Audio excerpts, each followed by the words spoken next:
Hello. We are getting started a little late today, so I do apologize, but I wanted to talk to you about saving for vacation. So on Finance Friday on the blog in previous years, I've written about saving for vacation several times. So I want to highlight some things that I have shared in the past and give you some new tips that are available that you may not be aware of.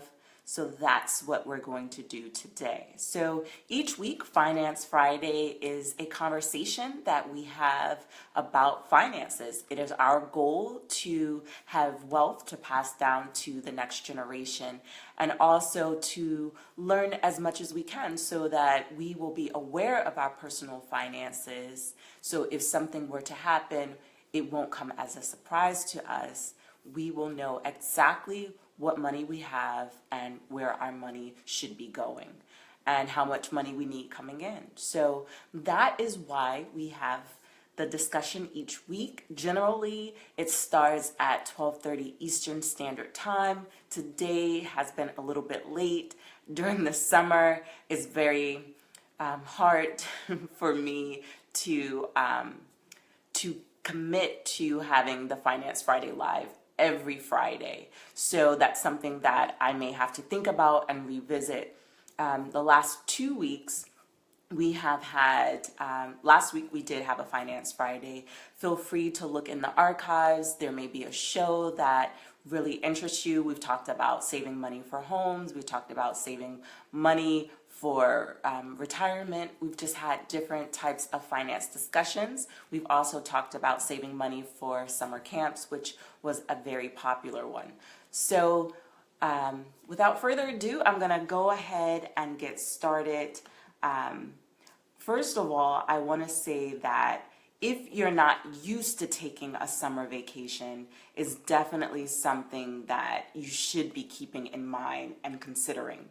Don't take saving for finances as something that isn't attainable because you're not rich and you don't have a lot of money set aside for it. There are numerous ways that you can save. And so I'm going to share some of those creative ways with you. If actually going to another place is too much for you, there are definitely ways to have a staycation that is rewarding as well. But today we're not going to focus so much on the staycation part of it. We're going to focus more on being able to save enough money to go somewhere else and have a respite for you and your family.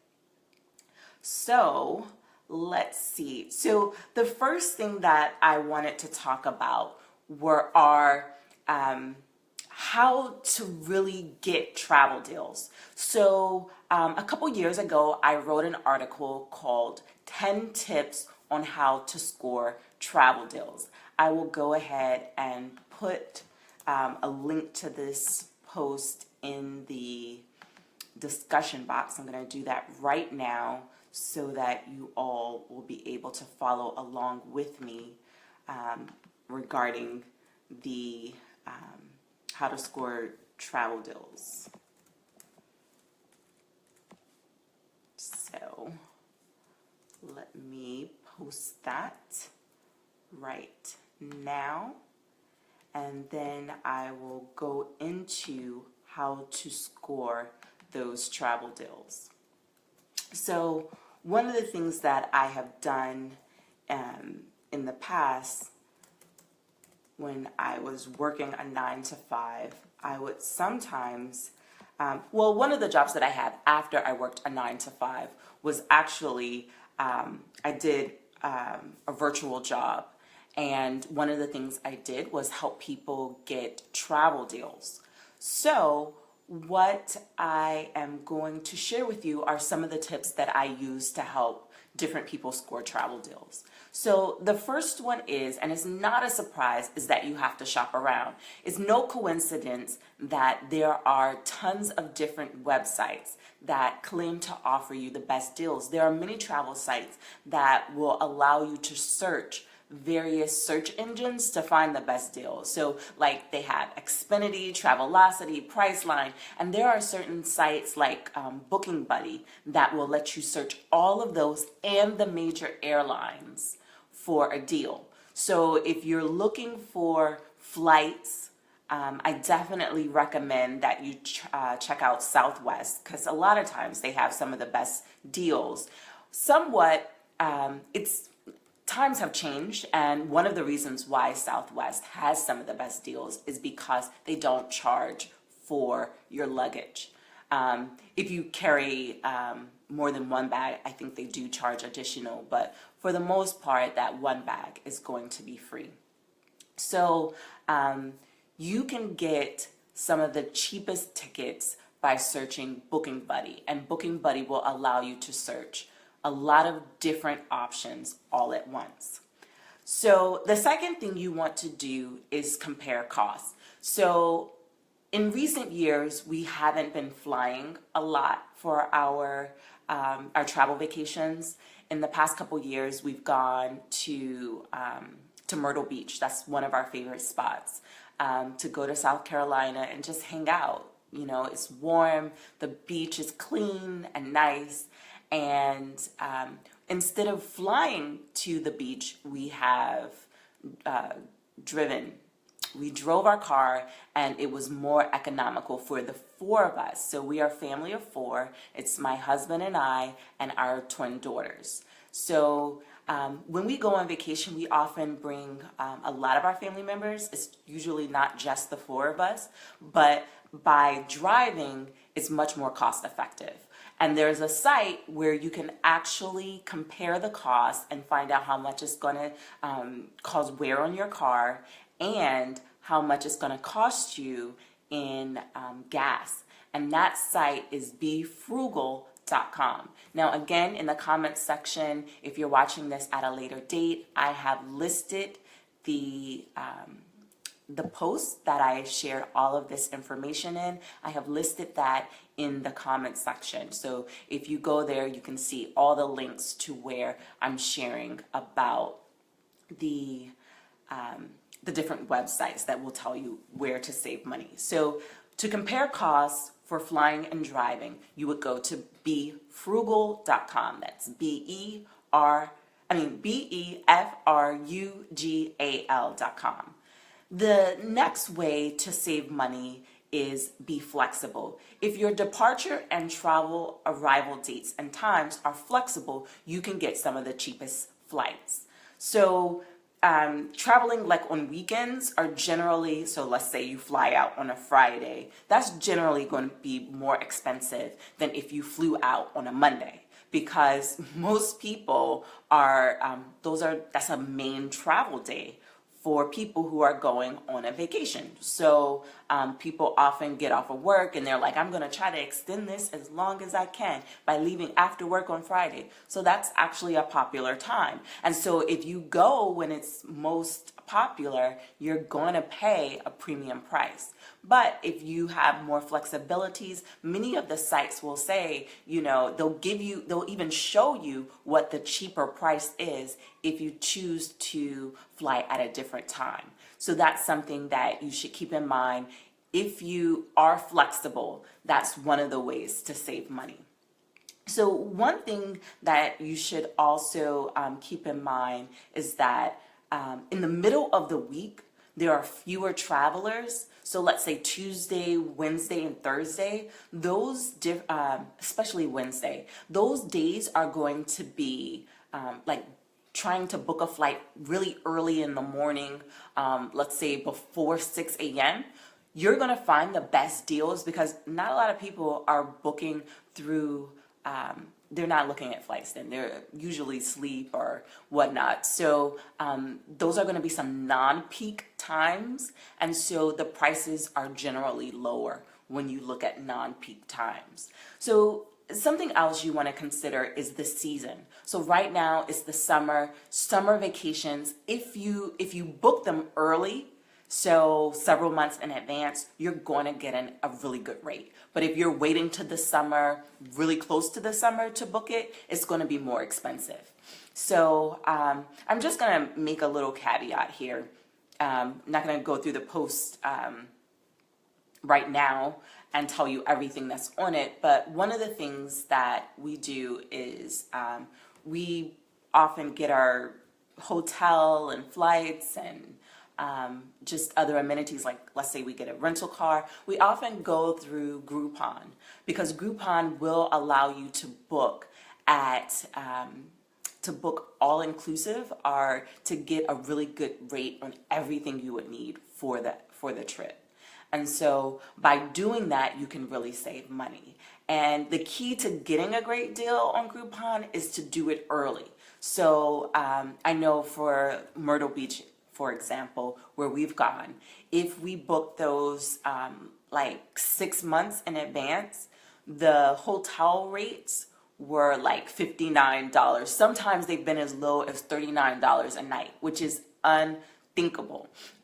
What you should also keep in mind if you're looking for housing, you don't have to book a hotel. There are people who rent out their vacation homes. You can get some fantastic deals by looking at vacation homes, by asking your friend or someone that you know who has a timeshare, by asking them if you could use their timeshare. That is one of the ways to really get a really great deal if that's something that you're interested in. So be flexible, be aware, let other people know that you're interested in going to a certain location because they may have a timeshare or another resource that could be available to you.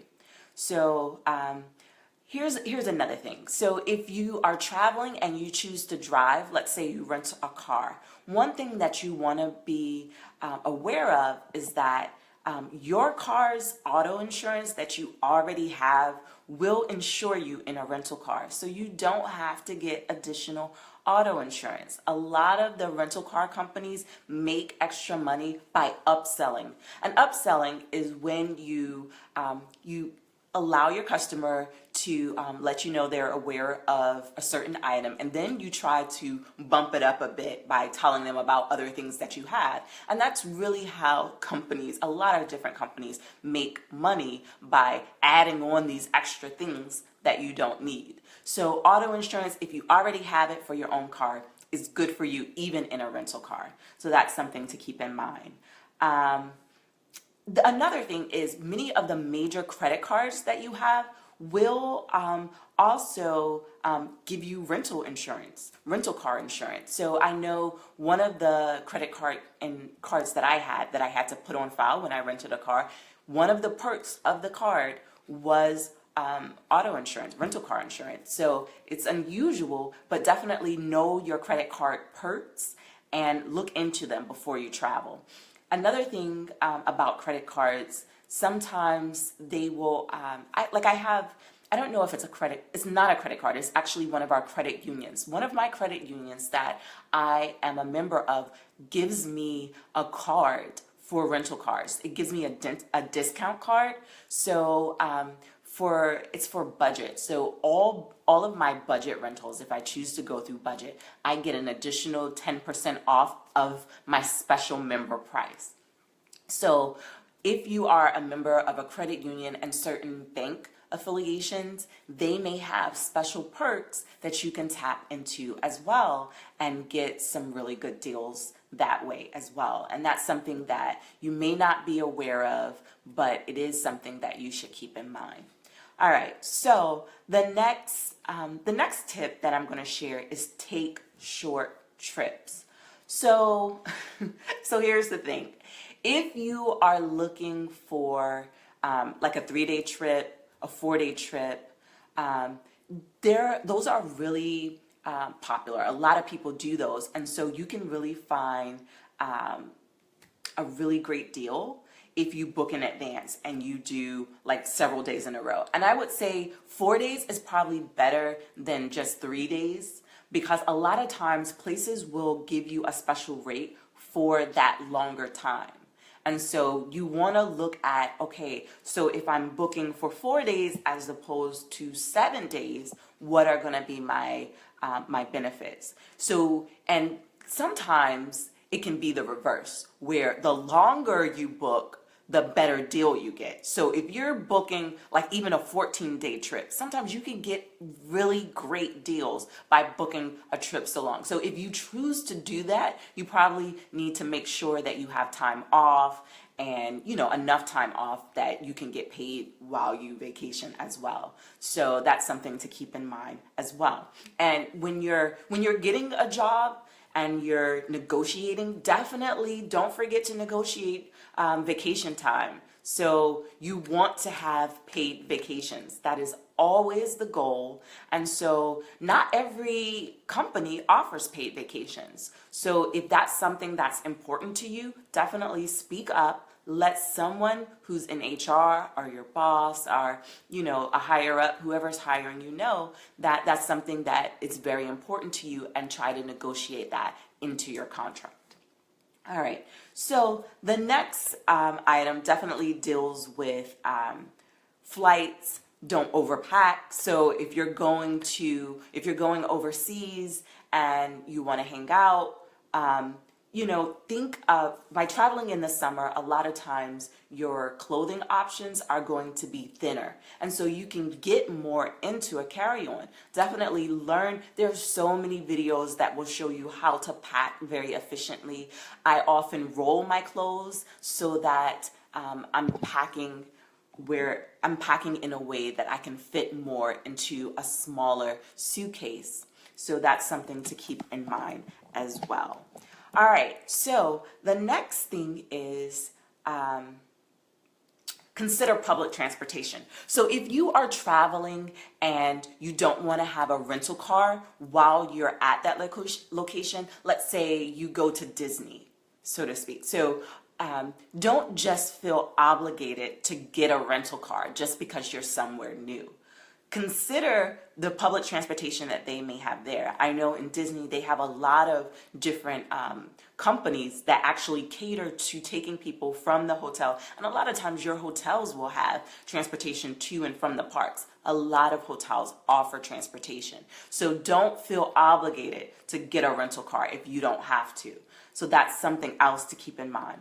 Look for coupons. So the companies that I like to book from, Expedia, Orbitz has a new thing now where if someone books that same trip or hotel, flight or hotel for a cheaper price, they'll give you a refund. Like free money, who doesn't like free money? So that's awesome. But here's the thing, you do have to shop around like we mentioned early, because Orbitz doesn't always have the cheaper price. So just because they may send you a check doesn't mean that they're going to be cheaper. So definitely shop around and only go with them if you feel like they're the cheapest.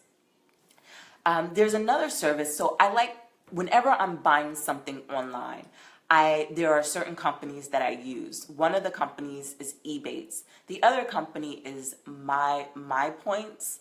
I've mentioned it before during a Finance Friday, and it's really something that it's a program, a cashback program, where you click on their link to go to the third-party site, like a retail site, or in this case, Expedia or Orbitz. If you click through there, they'll give you, sometimes it's a percentage of whatever you're paying. Sometimes it's a flat rate. It kind of all depends. And it changes, so it's not always the same. So I can't necessarily tell you what it is for certain places. But so Ebates and My Points will even allow you to get a discount and cash back when you are booking a direct flight. So I know with Delta, American Airlines, United, and all of them, there is a cashback deal that you can tap into. All right, so here's one that I've kind of mentioned, but I didn't really go in detail about, and it's combine your vacation with friends and family to cut costs.